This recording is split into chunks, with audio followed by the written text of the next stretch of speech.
Olá pessoal, essa é a resolução da prova do Enem de 2021. Eu vou resolver com vocês aqui agora a questão 142 do caderno azul, mas eu vou deixar aqui as equivalências para que vocês possam acompanhar aí a resolução no caderno que você fez, né? Essa questão foi uma questão de probabilidade. Muita gente reclamou, falou que a questão estava muito complicada, mas eu vou te mostrar uma maneira bem prática e bem segura de resolver uma questão como essa. Então, se você não é inscrito no canal, já se inscreve, deixa o seu like, porque eu tenho certeza que até a prova do Enem eu vou trazer muitas dicas que vão fazer com que você consiga acelerar as suas resoluções. Então, bora pro vídeo.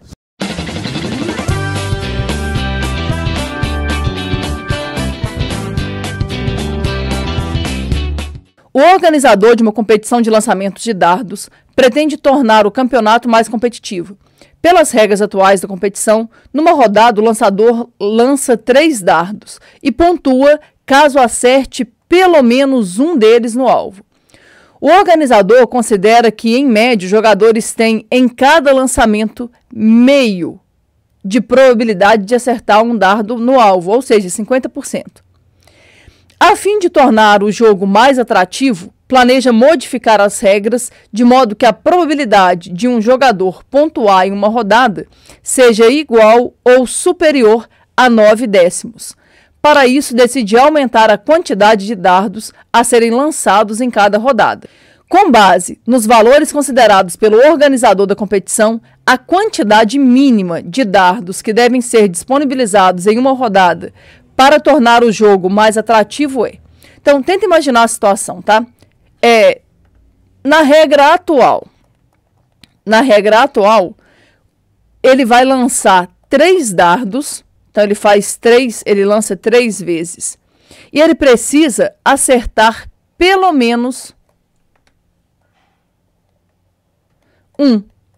Se ele acertar pelo menos um, ele ganha. Aí não importa se é o primeiro dardo, se é o segundo, se é o terceiro, mas ele também não precisa acertar só um. Se ele acertar 2 e errar um, ele ganha. Se ele acertar 3 e não errar nenhum, ele também ganha. Então, o que acontece? Ele quer aumentar aí ou diminuir, não sei, né, porque tem a possibilidade de diminuir ali, a quantidade de dardos que vão ser lançados para que a chance de, numa rodada, ele acertar pelo menos um dardo seja de, no mínimo, 9 décimos, ou seja, 90%.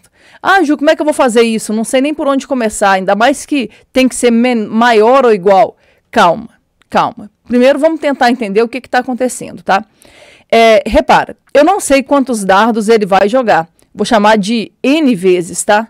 Então, imagina que ele vai lançar o dardo N vezes. Um detalhe, na maior parte das vezes que aparece essa expressão aqui, ó, pelo menos, é mais fácil você fazer total menos indesejáveis. Ah, Ju, como assim? Então, eu penso que seria um caso indesejável. Um caso indesejável é quando ele não acerta nada. Não acerta nada. Ele lança todos os dardos e erra todos. Aí é uma rodada na qual ele não vai ganhar.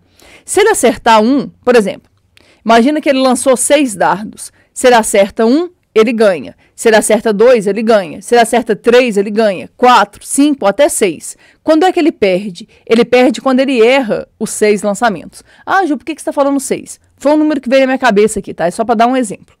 Então, o que eu vou fazer? Eu vou calcular aqui a probabilidade dele errar tudo. A chance dele acertar um lançamento, de acordo com o enunciado da questão, é meio. Isso quer dizer que a chance dele errar cada lançamento também vai ser meio. Entenda, se a probabilidade dele ganhar tem que ser maior ou igual a 9 décimos, significa que a probabilidade dele perder tem que ser menor ou igual a 1 décimo. Eu poderia fazer a conta com isso aqui, mas eu acho que desse jeito é mais fácil. Eu vou descobrir qual que é a probabilidade dele errar. Me ajuda. Qual que é a probabilidade dele errar tudo? Ele vai lançar o dado N vezes. Então, a chance dele errar, ó, erra a primeira, erra a segunda, erra a terceira e assim por diante, tá? Até errar a última.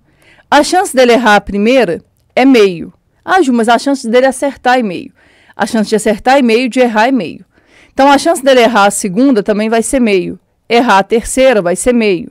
Aqui meio e assim por diante, tá? Só que lembra, eu não sei quantas vezes ele vai lançar o dado. Estou dizendo que ele vai fazer isso N vezes. Então, vai ser meio vezes meio, vezes meio. Ah, Ju, por que que é meio? Porque ele tem que errar a primeira, e errar a segunda, e errar a terceira, e a quarta, e a quinta, e assim por diante. Então, a probabilidade dele perder vai ser meio elevado a n, porque vai aparecer n vezes. O que que eu quero? Eu quero que essa probabilidade, meio elevado a n, seja menor ou igual a 1/10. Agora, a gente vai vir aqui e vai resolver essa inequação. Ah, Ju, eu não lembro como é que resolve inequação exponencial. Então, na prática, você nem precisaria disso, eu vou te mostrar daqui a pouco, tá? Mas eu vou te mostrar uma situação aqui que você não vai ficar dependendo de ficar decorando regrinhas. Observa, esse n vem para os dois. 1 elevado a n é 1. 2 elevado a n é 2 elevado a n. Eu quero que isso seja menor ou igual a 1/10. Agora, eu preciso que você entenda o que está acontecendo aqui, tá? Eu tenho duas frações. Essas duas frações têm o mesmo numerador. Pensa um pouco. Se duas frações têm o mesmo numerador, para que uma fração seja menor do que a outra, esse denominador tem que ser maior do que esse. Imagina. Tenta imaginar. 1 dividido por 2 dá um resultado. 1 dividido por 2 elevado a 5 dá um resultado muito menor. Então, se duas frações têm o mesmo numerador, quanto maior o denominador, menor vai ser o resultado. Então, se eu quero que essa fração seja menor do que essa, eu preciso que 2 elevado a n seja maior ou igual a 10.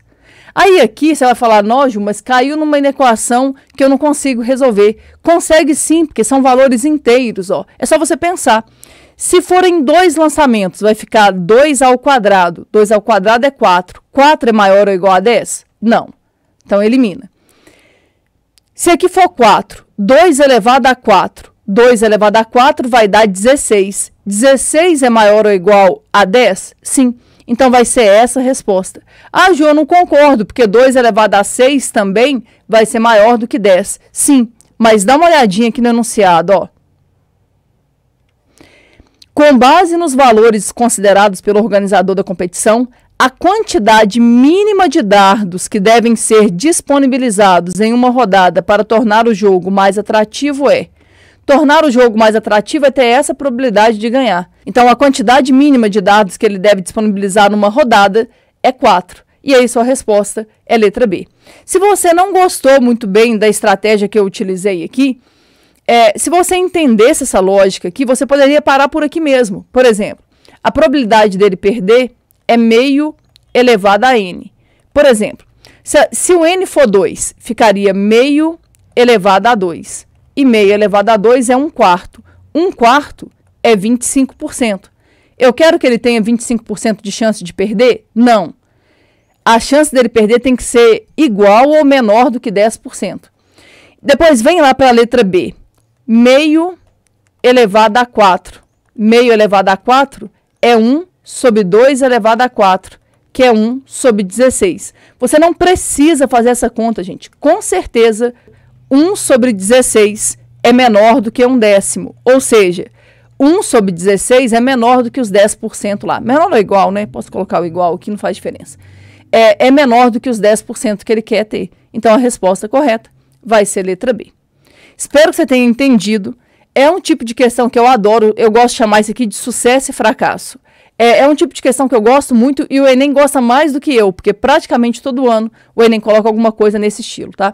Se você quiser aprender um pouco sobre sucesso e fracasso, eu vou deixar um link aqui na descrição do vídeo para você assistir uma aula sobre isso, tá? Na verdade, no nosso canal do YouTube, a gente tem um curso completo sobre análise combinatória e probabilidade.